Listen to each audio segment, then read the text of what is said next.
नमस्कार साथियों, आपका स्वागत है हमारा चैनल DDS पर। जी हाँ दोस्तों, आज हम कक्षा 9 का सामाजिक विज्ञान का मॉडल पेपर लेके आए। जी हाँ दोस्तों, ये वार्षिक मॉडल पेपर है 2023 और 24 का, जो कि सामाजिक विज्ञान इन सोशल साइंस का कक्षा 9वीं का या 9th क्लास का पेपर है।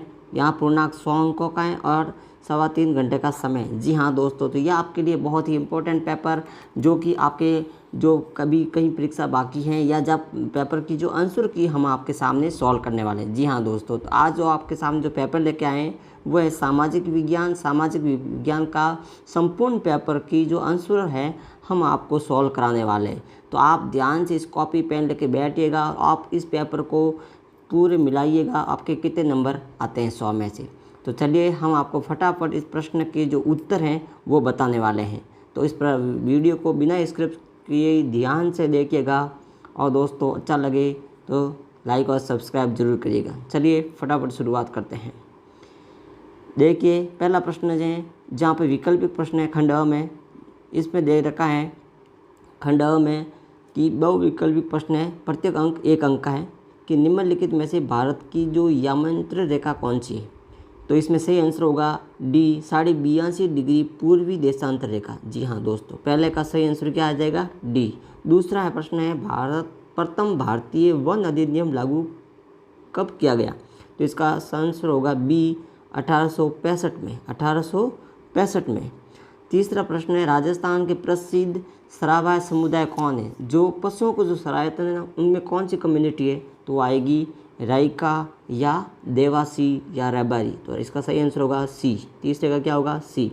चौथा है, भारत के सबसे उत्तरी अक्षांश कौन सा है। उत्तरी अक्षांश पूछे तो 37.5 डिग्री यानी 37 डिग्री 6 मिनट, सी। इसका भी आंसर क्या होगा, सी।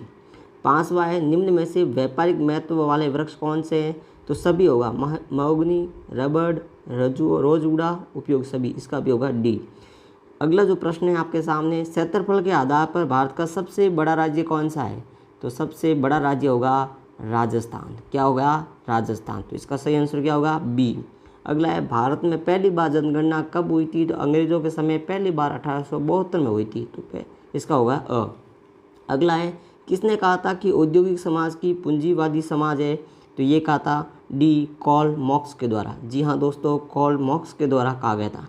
अगला है, सेवा वस्तु के उत्पादन के लिए पहली आवश्यकता क्या है। तो पहली आवश्यकता होगी भूमि। जब भूमि होगी तब आप किसी वस्तु या सेवाओं का निर्माण करा पाओगे। अगला है, मानव संसाधन के निर्माण में सब महत्वपूर्ण योगदान किसका है। तो मानव संसाधन के लिए शिक्षा भी जरूरी है, स्वास्थ्य भी जरूरी है, आहार भी जरूरी है, फूड। तो उपयोग सभी यानी डी। तो ये आपके टोटल जो क्वेश्चन थे 10 क्वेश्चन, 10 के 10 अंक आप आसानी से प्राप्त कर सकते हैं। इस वीडियो को ध्यान से देखिएगा और ये पूरे के पूरे 100% सही आंसर है। अगला जो है, हिटलर के अनुसार वाइमर गणराज्य का सबसे महत्वपूर्ण नागरिक कौन था। तो वो था सैनिक।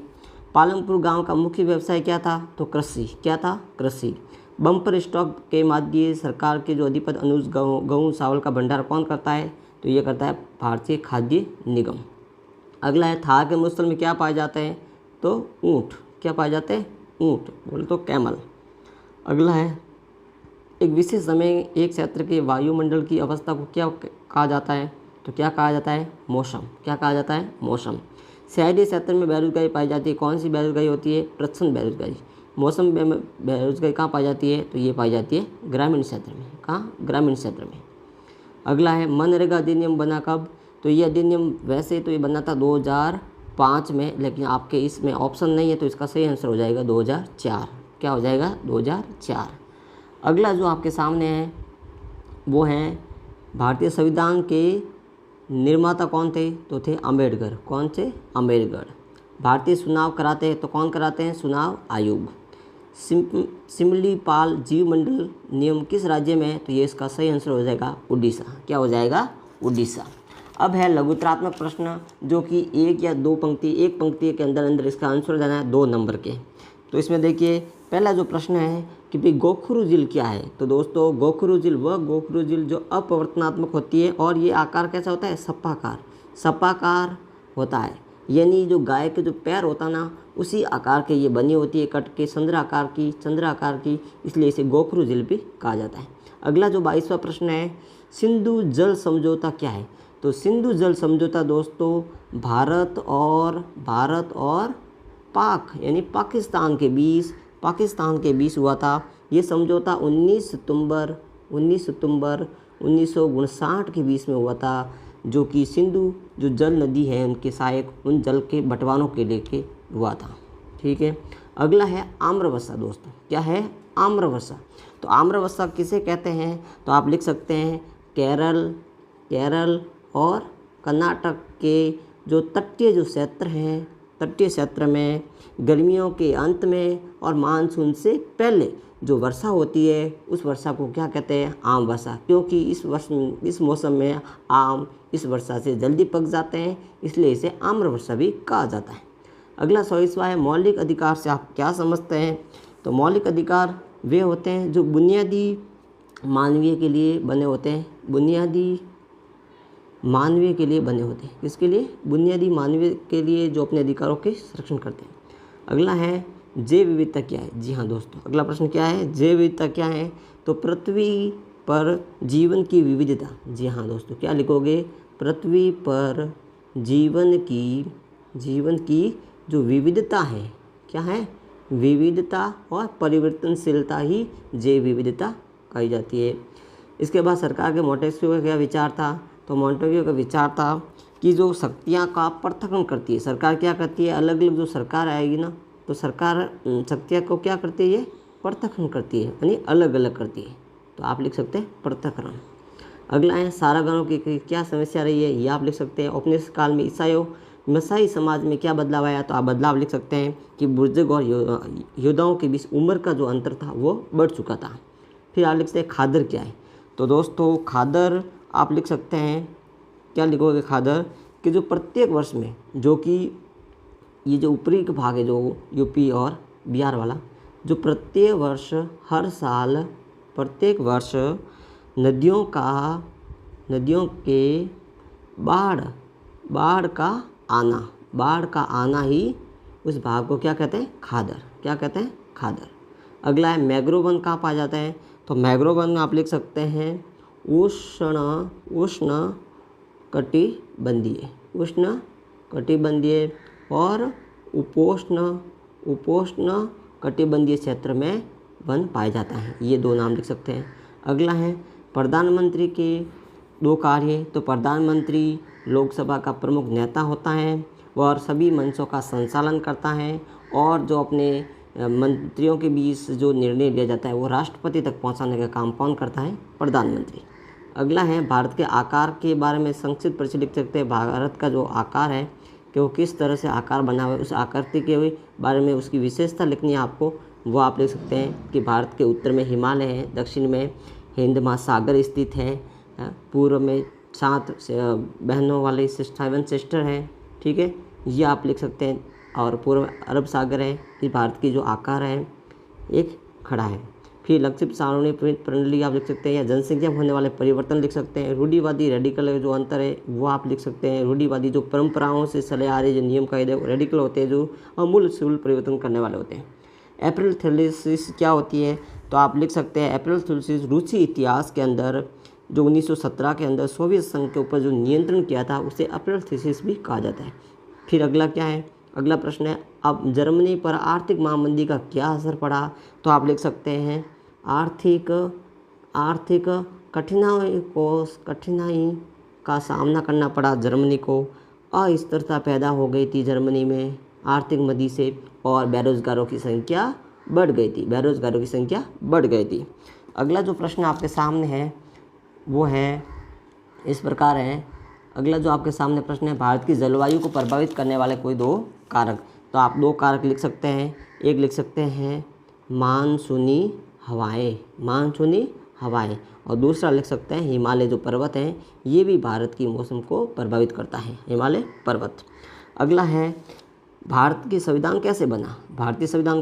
तो लिख सकते हैं भारत का संविधान 26 नवंबर 1946 को द्वारा संविधान की जो सभा थी, सभा के द्वारा गठित भारतीय संविधान की शुरुआत हुई या स्थापना हुई। फिर वही भारतीय प्रधानमंत्री के कौन कौन से कार्य है? तो भारतीय प्रधानमंत्री के 3 कार्य लिखते। तो आप वही बताया अभी ये लोकसभा के प्रमुख नेता होते हैं। सभी मंचों का संचालन करता है, प्रमुख ये हेड होते हैं। और ये राष्ट्रपति तक जितने भी चाहे कार्य होते हैं संसद के बीच का, या वो सभी राष्ट्रपति तक पहुंचाते हैं। अगला, हमें संसद की आवश्यकता क्यों पड़ी? तो आप लिख सकते हैं किसी भी राष्ट्र के, क्या लिखोगे? किसी भी राष्ट्र के कानून बनाने के लिए क्या चाहिए? संसद। तो कानून बनाने के लिए, सरकार के निर्णय को लाने के लिए संसद की आवश्यकता होती है। अगला है, अफ्रीका सारावार जीवन कैसा रहा? ये रख सकते हैं। यह भी भारत के समय 7 सारावार के जीवन में क्या परिवर्तन आया? आपके पाठ में से आपको कम से कम इसको 200 से कम 2 या 3 पेज लिखने, 6 नंबर का है। अगला है, भारतीय संविधान में कुल कितने मौलिक अधिकार हैं? तो आप लिख सकते हैं कुल टोटल 6 मौलिक अधिकार हैं।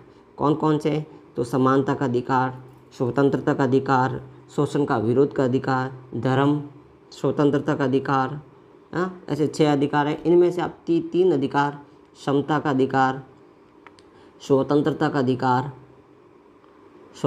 अधिकार, शोषण का विरोध का अधिकार, इनके ऊपर व्याख्या कर सकते हैं। अगला जो आपके सामने प्रश्न है वो है, भारत के मानचित्र को ध्यान से देखिए और इन्हें पूर्ति कीजिए। देखो, अहमदाबाद है और अयोध्या है, हिंद महासागर है, पश्चिम घाट है, चंडीगढ़ है, केरल है। तो दोस्तों ये आपके सामने एक मैप है, इस मैप को देखिएगा। सबसे पहले आपको क्या दे रखा है? देखिएगा प्रश्न में, अहमदाबाद क्या दे रखा है दोस्तों? अहमदाबाद। तो अहमदाबाद यहाँ पर है, जो कि गुजरात के अंदर है। सबसे पहला क्या है? 1 नंबर में अहमदाबाद। दूसरे नंबर पे क्या है? अयोध्या। कौन सा है? अयोध्या। तो अयोध्या यूपी के अंदर है। तो यूपी कहाँ है? या 2 नंबर में यहाँ आएगा अयोध्या। 2 नंबर में क्या आ जाएगा? अयोध्या। तीसरा है हिंद महासागर। क्या है दोस्तों? तो हिंद महासागर जो नीचे वाला जो भाग है ना, सबसे लास्ट में पानी वाला, यहाँ पर क्या आ जाएगा? हिंद महासागर। ये हो जाएगा अरब सागर, ये हो जाएगा बंगाल की खाड़ी। तो नीचे वाला भाग है वो आ जाएगा हिंद महासागर। अगला जो आपके सामने है वो है दे रखा है पश्चिमी घाट। कौन सा है? पश्चिमी घाट। जो केरल से लेके कर्नाटक तक बीच में ये जो भाग है ना, ये कौन सा है? केरल पश्चिमी घाट। तो ये आप यहाँ लिख सकते हैं पश्चिमी घाट। अगला जो आपके सामने दे रखा है पश्चिमी घाट में चंडीगढ़। जी हाँ दोस्तों, चंडीगढ़ किसकी राजधानी है? पंजाब और हरियाणा की। तो यहाँ पे आप लिख सकते हैं, यहाँ पर है चंडीगढ़ 4 में। अगला है वो है केरल। तो ये जो नीचे वाला भाग है लास्ट में, ये यहाँ पर सबसे जगह आप लिख सकते हैं केरल। यहाँ थे केरल। तो आप इसे ध्यान से देखिएगा और समझिएगा। ये जो नीचे वाला भाग है दोस्तों, यहाँ पे आ जाएगा केरल। क्या आ जाएगा? केरल आ जाएगा। और हिंद महासागर एकदम नीचे देखेंगे आप, नीचे वाला जो पार्ट, ये जो श्रीलंका, इसके जो नीचे जो भाग है, यहाँ आ जाएगा हिंद महासागर। महासागर मतलब पानी का जो महासागर। तो इसे आप ध्यान से करोगे तो आसानी से आप 6 नंबर प्राप्त। आप लाइक और सब्सक्राइब जरूर करिएगा। धन्यवाद।